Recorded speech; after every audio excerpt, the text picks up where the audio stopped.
Hello everyone and welcome to this video. Today I will show with you how to link your Credit Karma to Coinbase. So guys, the first step you need to do, log in your account on Credit Karma, and it's the same thing with Coinbase.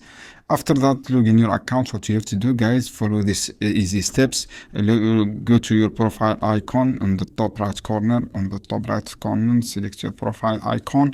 After that, select setting, and on the setting, guys, this is the setting. After that, select create legacy key. Scroll down and up, select IPA, and then select create legacy key. And under account, select all, and under permission, select wallet account, read wallet transaction and read, and then use the APA key and apps secret for mind and Credit Karma linking to Coinbase. So guys, just follow these steps to link your Credit Karma to Coinbase, and you will helpful this, guys. I hope this video helpful for you. Then don't forget subscribe and like and share this video for more content, and see you on another video soon, guys.